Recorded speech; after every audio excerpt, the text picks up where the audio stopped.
감사드리며 예수님의 이름으로 기도합니다. 아멘. 네, 너희에게 선물로 주어라는 제목으로 오늘 말씀 잠깐 나누겠습니다. 민수기를 계속 보면서 하나님 앞에 이스라엘의 모습이 자꾸 드러나고 또 심판이 주어집니다. 그래서 지난 장의 마지막에는 이스라엘 사람들이 이제 두려워 못 살겠다라고 두려움을 표현하면서 마무리 짓거든요. 그래서 그거를 잠깐 먼저 살펴보고 오늘 말씀 잠깐 보겠습니다. 이스라엘 17장 12절에 보면 이스라엘 자손이 모세에게 말하여 가로되 보소서 우리는 죽게 되었나이다. 망하게 되었나이다. 다 망하게 되었나이다. 가까이 나아가는 자 곧 여호와의 성막에 가까이 나아가는 자마다 다 죽사오니 우리가 다 망하여야 하리까? 라는 질문으로 마무리되는 것 우리가 잠시 살펴봤었습니다. 그때 제가 말씀드릴 때 이스라엘 사람들의 그 마음속에 있는 것들 두려움이었을 거라는 말씀드렸고 하나님 앞에 늘 두려움으로 살 수밖에 없는 우리 타락된 인간의 모습이 거기에 투영되어 있는 듯합니다. 이제 또 남은 기간 동안 가나안 땅에 들어가기까지 또 그 일들을 계속 돌아야 하는데 이스라엘 사람들이 이런 두려움을 갖고 살아가는 것은 결코 쉬운 일은 아닐 겁니다. 매번 잘못해서 심판받는 것이지만 많은 사람들이, 많은 동료들이 죽어나가는 것을 목도했고 조금이라도 내가 인식하고 죄 지은 것, 또 모르고 죄 지은 것까지도 다 그런 두려움 안에서 살게 되니까 정말 힘들었을 부분도 분명히 있습니다. 그래서 성경 곳곳에는 하나님이 죽지 않게 하려고 이렇게 하신다, 이렇게 했다라는 표현들을 많이 해가시는데 오늘 본문도 사실은 그에 준한 내용입니다. 마치 인간의 타락으로 인해 에덴 동산을 쫓겨났고 그리고 하나님은 그 백성을 구하시려고 구원의 경륜을 우리들에게 펼치고 예수 그리스도를 통해서 구원하신 그 모습들 가운데 그 경계선 사이에서 역할이 주어져요. 속죄의 역할이 주어지는 것을 우리는 오늘 본문에서도 읽을 수 있는데 특히 그 일을 행하신 것은 예수 그리스도죠. 예수 그리스도가 지금 마치 레위인들이 그 중간에서 하나님의 성소와 이스라엘 진영 사이에서 역할을 감당하기 때문에 살아갈 수 있는 그 모습에 형성되기 때문에 그렇게 또 설명을 드릴 수 있습니다. 그래서 하나님의 의도는 이 진영 가운데 내가 거해야 하는데 너희와 함께 가야 하는데 거룩함과 죄악이 함께 갈 수 없는 그 경계선에 레위인들을 세워서 속죄도 일어나게 하고 또 구원도 일어나게 하는 그 모습들을 자꾸 우리들에게 보여주고 계십니다. 하나님의 의도는 분명합니다. 죽지 않게 하려고, 너희들을 살리려고.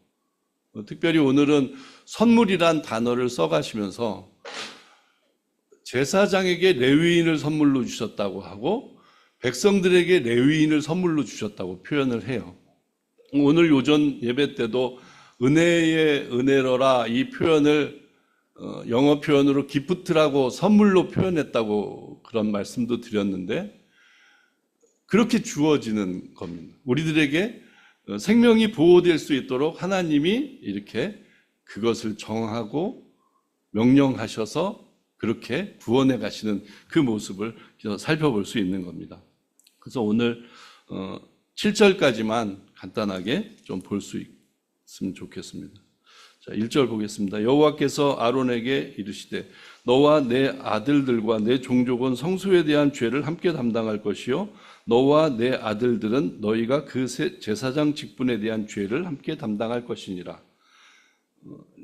아론의 자녀들 그리고 레위인들을 향해서 지금 이 직임을 계속 말씀해 주고 계시거든요. 지난 장에 우리가 잠깐 생각해 보면 아론의 쌍난 지팡이를 통해서 생명을 그 손을 통해서 그 지파를 통해서 펼쳐가겠다 그런 약속을 허락하셨잖아요. 지금 이 제사장들에게 그 경계선에서 그 일을 감당하게 하시는 것을, 그런 의도를 살펴볼 수 있습니다. 계속해서 죄를 담당한다는 표현을 여러분들이 꼭 생각해 주세요. 아까도 표현했듯이 하나님이 함께 거하시니까 그 거룩과 죄가 함께 갈 수가 없습니다. 그래서 그 경계선에서 그 역할을 해야만 살 수 있는 것이고, 거기에서 속죄가 일어나야만 살 수 있는 것입니다. 그 점을 다시 한번 강조드립니다. 2절에도 너는 내 형제 레위 지파 곧 내 조상의 지파를 데려가다가 너와 합동시켜 너를 섬기게 하고 너와 내 아들들은 증거의 장막 앞에 있을 것이니라. 자, 이제 아론의 자손들은 증거궤 앞에, 성소 바로 앞에서 역할을 감당하고 있는 거죠. 그리고 그 진영 안에 성막 주변에 하나님께 번제단이 있고 여러 기구들인데, 거기서 다 일을 하는 사람들은 다 레위 지파 사람들이에요. 그 역할이 정말 하나님의 명령대로 이루어지지 않으면 거기에도 다 하나님의 심판이 임할 수밖에 없거든요. 그러니까 한 사람 한 사람의 역할이 다 생명을 살리는 역할이고 생명을 유지하는 역할이었던 겁니다.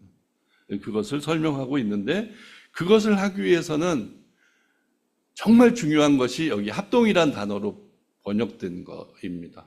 연합이라는 뜻일 겁니다. 그리고 특별히 레위 지파에게 이 역할을 맡긴 것은 레위의 이름 뜻하고도 연관이 있어요.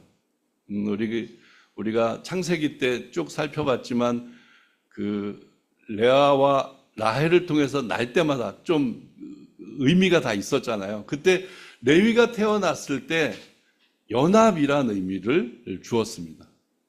연합이라는 의미가 그 지파의 역할까지도 다 설명할 수 있는 부분이 된 거죠. 그래서 아까 이제 하나님의 성소 앞에서 모든 일이 벌어질 때 그것이 연합하지 않으면 다 어그러지는, 지난번에 그 불을 잘못해가지고 다 심판받은 일도 있었잖아요. 그것처럼 연합해서 그 일을 다 자기에 맡겨진 일을 잘 감당하지 않으면 큰일이 나는 건데, 이렇게 그 지파가 연합해서 그렇게 행해야만 그 역할을 할 수 있다는 것을 설명하고 있습니다. 3절에도 레위인은 내 직무와 장막의 모든 직무를 지키려니와 성소의 기구와 단에는 가까이 못하리니 두렵건대 그들과 너희가 죽을까 하노라. 지파 중에서 아마 제일 힘들었을 것 같다는 생각도 듭니다. 왜냐하면 이런 심판이 언제 올지 모르는, 내가 부지불식간에 무엇인가 잘못했을 때도 주어지는 심판이기 때문에 늘 긴장하면서 살았을 거라는 생각도 듭니다. 4절에도 레위인은 너와 합동하여 장막의 모든 일과 회막의 직무를 지킬 것이요 외인은 너희에게 가까이 못할 것이니라. 레위인이 지금 아론의 자녀들, 제사장들과 연합해서 그 역할을 잘 감당해야 된다는 것을 다시금 또 강조하고 있습니다. 그리고 5절에도 이와 같이 너희는 성소의 직무와 단의 직무를 지키라. 그리하면 여호와의 진노가 다시는 이스라엘 자손에게 미치지 아니하리라. 그 역할이 더 진짜 중요하니까 너희들이 그것을 감당해야 된다. 여긴 성소의 직무와 단의 직무가 있습니다. 이 구분은 성소를 거룩하게 지키는, 유지하는 일, 그것은 거기에 있는 사람들 한 사람 한 사람의 거룩성하고도 연결이 돼 있어요. 잘못되면 하나님의 심판을 받게 되는 그 역할이고, 단의 직무는, 단에서 이루어지는 일은 거의 속죄의 일이에요. 하루 온종일 거기에 번제물이 드려져서 하나님께 태워지는, 그리고 속죄가 일어나는 일들이 계속 되었기 때문입니다. 그러면 이 진영에 이 역할이 없으면 정말 어떻게 될지 모르는, 이 역할이 있기 때문에 계속 생명이 유지되고 그 진행이 될 수 있는 그런 부분이 있는 것입니다. 그리고 6절에도 보라, 내가 이스라엘 자손 중에서 너희 형제 레위인을 취하여 내게 돌리고 너희에게 선물로 주어 회막의 일을 하게 하였나니. 자, 이제 선물을 얘기해요. 선물을 주었다고 합니다. 연합에서 제일 필요한 단어란 생각도 듭니다. 연합하기 위해서는 내가 잘나면 안 되거든요. 근데 우리가 전전장에 여러 일들이 벌어졌잖아요. 나는 왜 제사장 못해? 나는 왜 맨날 짐꾼이야? 이러면서 반역을 일으켜서 다 심판당해서 죽은 일이 생겼잖아요. 근데 그 일이 왜 생겼나 따져보면 우리가 모두 내가 잘해서 무엇인가를 하는 듯이 살고 있어요. 그러나 우리 크리스찬들은 하나님이 은혜로 주셔서 살고 있는 거예요. 하나님이 선물로 주셔서 살고 있는 거죠. 우리가 행하는 일조차도 하나님이 허락하시지 않으면 우리가 할 수 없는 것들입니다. 그러면 내가 잘날 이유가 없습니다. 하나님이 하시는 대로 내가 순종하며 그 일을 감당하면 되는 거죠. 그렇게 담당하는 사람을 보고 나는 왜 너 일 하고 싶은데 나는 왜 그 일을 못해? 이렇게 얘기할 것이 없다는 겁니다. 왜냐하면 그 일을 우리들에게 선물로 주셨기 때문입니다. 그것을 강조하는 말씀이에요. 그래서 이스라엘 진영이 이제 40년 가까이 또 광야 생활을 남겨두고 있는데 그 행로에서 제일 중요한 요소를 레위 지파를 통해서 보여주고 계신 것을 여러분들이 꼭 캐치하시길 바랍니다. 그리고 7절 마지막 절에 너와 내 아들들은 단과 장안의 모든 일에 대하여 제사장의 직분을 지켜 섬기라. 내가 제사장의 직분을 너희에게 선물로 주었은즉 거기 가까이 하는 외인은 죽이울지니라. 그만큼 거룩한 공간에서 일하는 모습인데 이것을 이제 제사장이라고 했을 때 제사장의 역할은 가장 중요한 사역이 속죄하는 사역이에요. 이 백성들의 생명을 구하는, 생명을 살리는 사역인 겁니다. 그래서 제사장 이야기가 나오면 항상 우리의 거룩한 대제사장인 예수 그리스도의 사역이 떠올 수밖에 없습니다. 그래서 그 진영 중에 계속 그것을 유지하고 이끌어갈 수 있는 비결은 지금 우리들에게 구원 사역을 해주신 예수 그리스도의 사역이 그 안에 존재했기 때문에 유지되고 생명이 가능했다는 것을 여러분들이 꼭 캐치하시길 바랍니다. 그래서 여기서도 제사장의 직분을 지켜 섬기라. 내가 제사장의 직분을 너희에게 선물로 주었은즉 이렇게 표현하면서 그들의 역할을 강조해 주고 있습니다.